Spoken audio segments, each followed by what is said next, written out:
The Karate Kid Part 3 puts an end to the original trilogy, and this is the first time I've seen this movie since probably the DVD era, and before that since I was a little kid. Unlike the Karate Kid Part 2, Part 3 was on TV all the time when I was a kid. So I got to see this movie a lot more often than I did the previous two back then. So I think I have the most memories watching it, but now I feel like I may have an even different perspective of the Karate Kid Part 3. So, yes, in many ways, one of the biggest criticisms of the movie when it came out, and it does actually make sense, and it's a fair criticism, is that the Karate Kid Part 3 is basically just a rehash of a lot of the plot points from the first movie. Except that in this movie, instead of Allie, you've got Jessica Andrews. Instead of Johnny, you've got Mike Barnes, and even though he is in this movie, Krese, you've got Terry Silver, but they still sort of take the place of the previous caricature. And it's the same story. Daniel LaRusso's getting bullied, now being back in the valley again. There's new martial artists that now want to take his title, and he has to go to Mr. Miyagi to help him. The difference is that this movie sort of goes in a different twist, because in this movie, John Kreese's war buddy from Vietnam, a guy who is as wealthy as he is maniacal, Terry Silver, tries to manipulate Daniel not only into separating him from Miyagi, but into training with him, which would lead to Daniel injuring himself just to set him up to lose to Mike Barnes. Terry Silver creates a secret deal behind the scenes with Barnes to where if Barnes represents Cobra Kai and defeats Daniel in the next All-Valley tournament, that would put Cobra Kai on the map and allow the expansion of the dojo into the rest of the valley. There were a lot of very interesting production issues going into this movie that I read about. For example, the original plot that Robert Mark Kanan wanted to go with had nothing to do with a Terry Silver or anything like that. It was mostly this story about sort of like a prequel / dream sequence where Daniel and Mr. Miyagi would somehow go to the past and meet one of Miyagi's ancestors, and the whole thing turned out to be a dream. To be honest with you, I'm glad they did not go with that in the movie, because that sounds like a terrible idea. A prequel about Miyagi is something that people have wanted since back then, and there's even talk from the creators of Cobra Kai that they may develop that as a series at some point in the future, especially with all the new developments about Miyagi in Season 6 of Cobra Kai. So, there is that. However, I think what makes this movie interesting to me is that I did find that this movie's easier to watch than the Karate Kid Part 2. The Karate Kid Part 2 feels very disjointed, and it feels almost long-winded at times. This movie did not have that problem. I think the problem with this movie that I had an issue with the most was the idea that Daniel would sort of separate himself from Miyagi and be frustrated with Miyagi to the degree that he was. Granted, they tried to explain this by giving us this new bully, Mike Barnes, the bad boy of karate, to purposely taunt Daniel, but it's almost like this kid just comes out of nowhere and tries to make Daniel's life hell. And to me, it not only felt like a retread, but it almost got to the point where it was a little bit hard to swallow. What I mean by that is the scene where him and Jessica are in that little like waterfall gorge area, and Barnes literally has their life in the palm of his hands and tells them, if you don't sign away that you'll defend your title, you know, we're gonna leave you down there. And that to me is just, you're committing an illegal act, bro. Like, and obviously this type of stuff, I mean, you got street fights in malls in Cobra Kai, so it's not that crazy. But to me, it just felt like it was a little bit too much. I thought they could have played it smarter, and they really didn't with this script. And, you know, Daniel's relationship with Miyagi, it felt very forced as to how he was behaving. Just, it felt very forced. Now, again, it didn't ruin the movie for me, But I thought there could have been a more intelligent way of having them sort of have their problems. There could have been a smarter way of doing this, I think, rather than what they did. They could have made a smarter choice. Now, without question, Thomas Ian Griffin's performance as Terry Silver is the shining star of this movie, because you have to remember, Thomas Ian Griffin, this is his first movie role ever, and he is a legitimate martial artist coming into the Cobra Kai series, and one who was not a traditionally trained actor. It wasn't like he had roles prior to the Karate Kid Part 3, like, of course, Pat Morita and Ralph Macchio did. He was new, but man, did he sink his teeth into this role. You could believe that Terry Silver was out of his mind. You could believe that Terry Silver was and is a psycho. You could believe that he was on cocaine, because he played this so over the top. It was almost like they told him, find every single 80s villain cliche. And remember, this movie came out in 89, so it was still the 80s. Find every 80s villain cliche you can and borrow from it to create Terry Silver, and he did that. I can only imagine how much fun he had playing that character back then, and of course later on in the Cobra Kai episodes he was in. So there's a few interesting production bits when it comes to this film that I was going to talk about. First of all, in one of the earlier drafts for the script, John Krese had a much bigger role. And apparently he was shooting, Martin Kove was doing a show for Disney at the time, and he tried his best to get out of it, but he just couldn't get out of it. So that's why his screen time in this movie is only to a few scenes. There is that. As well as one of the things that I found really interesting is that at the time that they shot this film, Ralph Macchio would have been 27 years old. Now again, he's very good at looking young. Ralph Macchio looks way younger than he actually is, even to this day. But his sort of love interest in this movie, Jessica Andrews, was a legitimate 17-year-old. So you've got a 27-year-old in Macchio playing a 17-year-old teenager. Then you've got Robyn Lively, who's legitimately 17. And as a result of her actually being 17 in real life, they chose to sort of scale back the romance, because apparently there's going to be a lot more romantic scenes with them, even kissing. And some people are going to look at that and say, well, it's just a kiss, no big deal. But you have to think about it.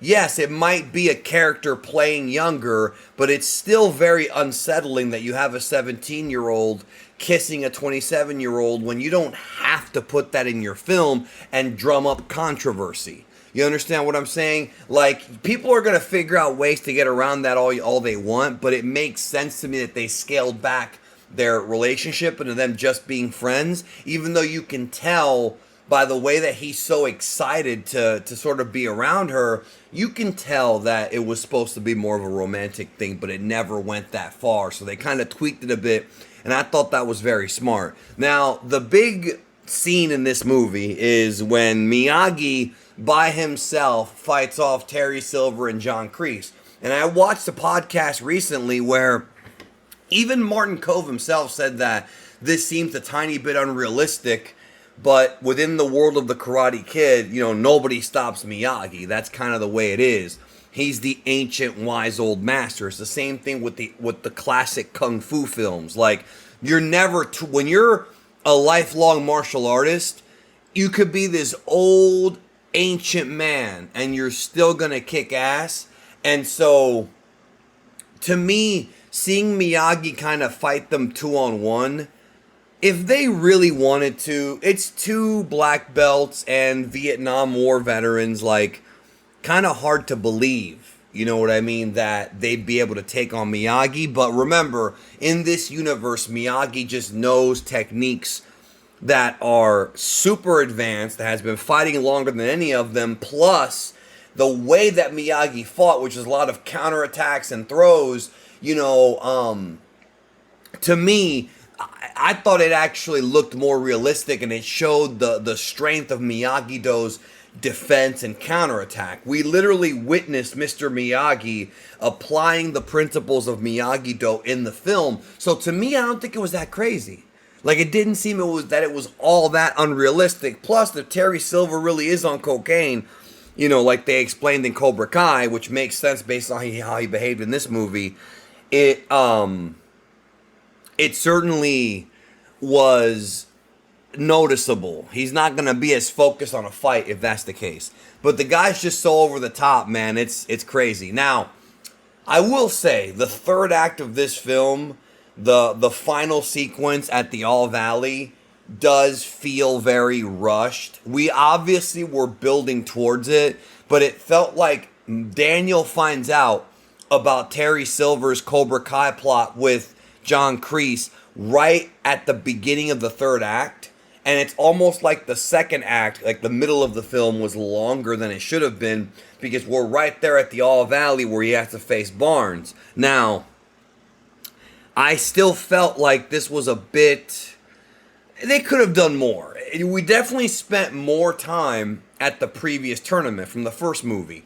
Mike Barnes puts a thrashing on Daniel LaRusso, because the strategy Terry Silver wants is give him a point via illegal blow, and then you take a point, and then beat him in sudden death, with basically utilizing these dirty tricks by putting Daniel in so much pain that he just can't fight, and Barnes is declared the winner.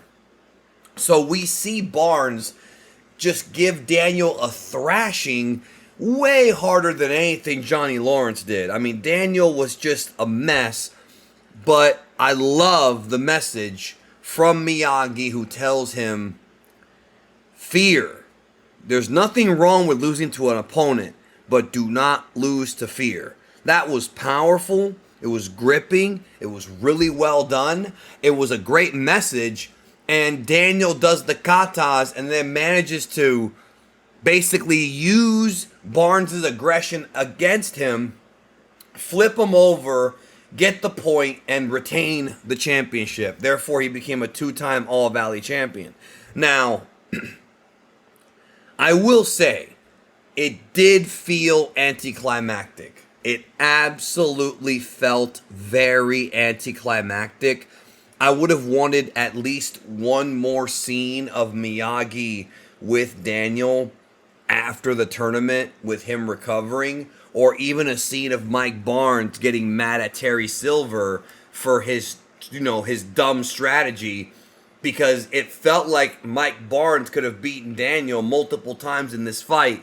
And instead, because Terry Silver wanted to torture him to get revenge for his friend instead of thinking and focusing on doing it right, it cost him the fight. It did feel anticlimactic that you have a villain just beat the living crap out of the protagonist, and then the protagonist wins with a flip and a punch. And it just felt like I wanted Barnes to suffer more, I guess you could say.